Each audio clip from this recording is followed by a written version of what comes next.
A paz do Senhor a todos, queridos adolescentes em Cristo Jesus. Estamos aqui para mais uma pré-aula do sistema virtual daqui do setor do bairro Mapim. Nós temos aqui como pastor responsável pelo setor, pastor Adão Celestino, juntamente com a sua digníssima esposa, irmã Lenir. Temos aqui como superintendente da escola bíblica dominical, o evangelista Valmir, o evangelista Antônio Virgílio e o presbítero irmão Donizete. Temos as secretárias adjuntas, que é a irmã Fátima e a irmã Rosângela. Eu sou o professor Claudine Santos e nós vamos discorrer aqui sobre a lição de número 7, o Evangelho de Marcos. Nós temos aqui como a leitura bíblica em classe, Marcos capítulo 1, do versículo 38 ao 45. Muito bem. O tópico de número 1, aqui nós temos aqui a visão do autor. O tópico de número 2, aqui nós temos aqui o público-alvo. O tópico número 3, as características do livro. E 4, os ensinos de Jesus em Marcos. Estarei fazendo aqui um resumo desta aula para não ficar muito extensa, mas com certeza vai te ajudar muito, porque estarei trazendo aqui uma parte introdutória em cima do conteúdo proposto pelo comentador. Quem foi Marcos na Bíblia? Esta é a pergunta que eu faço para vocês, juvenis. E aí, queridos adolescentes, quem foi Marcos? Tá? Quando nós olhamos para esse aspecto, Marcos foi um cristão do primeiro século. Primo de Barnabé, cooperador do apóstolos e autor do segundo evangelho do Novo Testamento, que leva o seu nome. Muito bem. Então, ele sendo primo de Barnabé, cooperador dos apóstolos e autor também do segundo evangelho do Novo Testamento, que é o segundo evangelho. Mateus e Marcos. Marcos é uma sequência do Novo Testamento, beleza? E leva o seu nome. Apesar de não ser citado nominalmente no evangelho em que o escreveu, Marcos é mencionado no livro de Atos dos Apóstolos e nas cartas apostólicas. O seu nome em hebraico é João, que é Ruasnia, que significa então Javé o mostrou graça. Mas assim como muitos judeus da sua época, ele assumiu o sobrenome latino de Marcos, um grande martelo, que significa um grande martelo, tá certo? E que em sua forma grega é Marcos, que é M-A-K-A-S.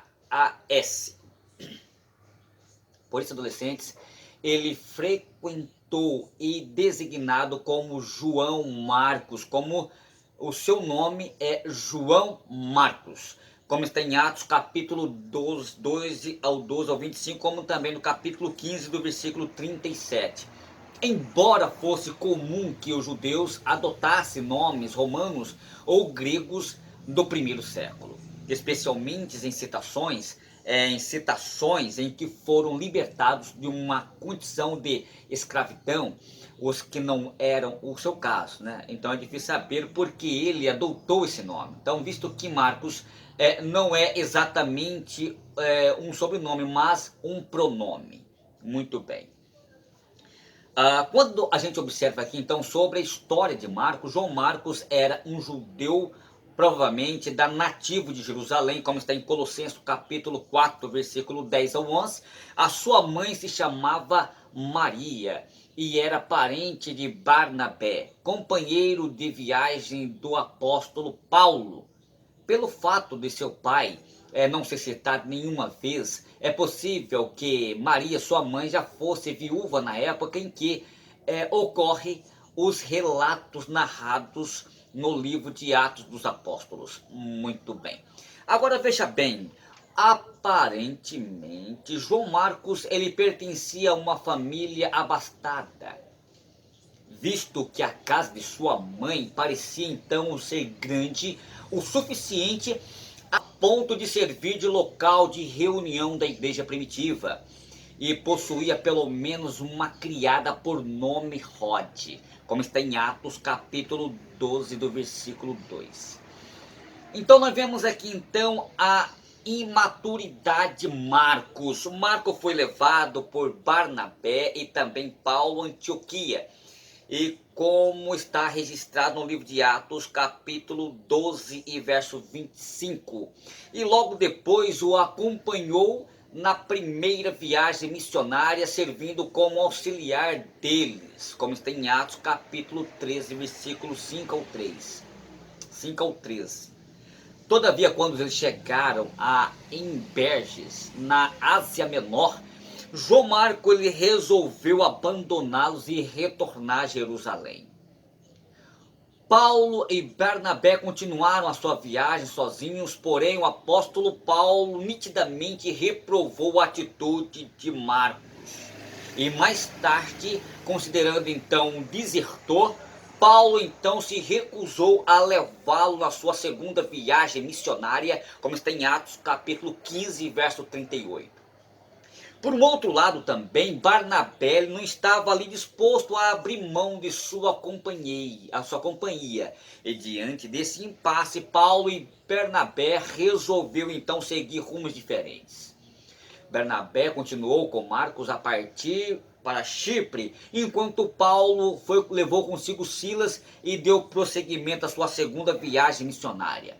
E aí, eu faço uma pergunta: o valor de Marcos, apesar de não ter nenhuma informação sobre o período em que Marcos acompanhou Barnabé, certamente podemos afirmar que ele foi muito bem discipulado, tá bom?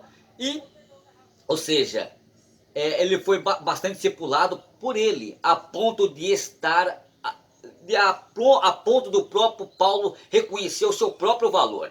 Então, há cerca de 10 ou 12 anos depois do incidente com Marcos, quando o apóstolo escreveu a sua epístola aos Colossenses, enquanto estava preso em Roma, Marcos estava ali por ele, inclusive, sendo recomendado pela comunidade cristã de Colossos, né? Se Marcos não estava com o apóstolo em Roma nessa ocasião, pelo menos estava muito próximo ali a ele, como está em Colossenses capítulo 4, versículo 10.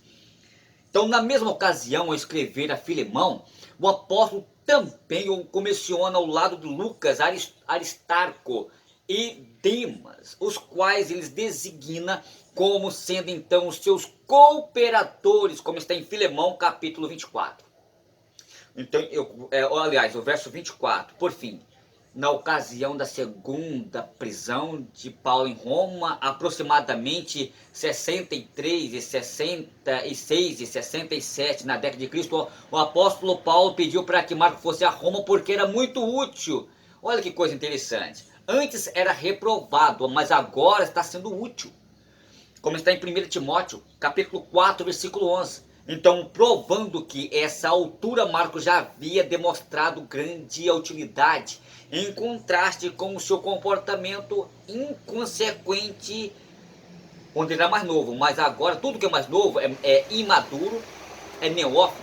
Mas as pessoas, no decorrer do caminhar, as pessoas aprendendo na adolescência. Por isso que é importante você aprender a palavra de Deus e com as pessoas experientes.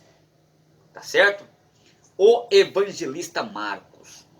Marcos aparece novamente sendo citado pelo apóstolo Pedro em sua primeira epístola, onde o apóstolo chamou de filho, indicando que com o tempo Marcos exerceu um papel muito importante e significativo ao lado dos apóstolos.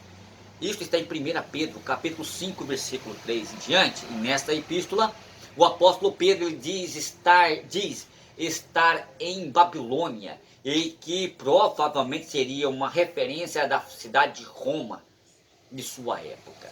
Isso significa então que Marcos estava nessa cidade com ele, uma informação que contribuiu para que confirmar a tradição de que Marcos escreveu o segundo evangelho e ali, tendo como a sua principal fonte histórica ao próprio apóstolo Pedro. Todavia, uma grande dificuldade em se determinar uma data exata para a composição do segundo evangelho.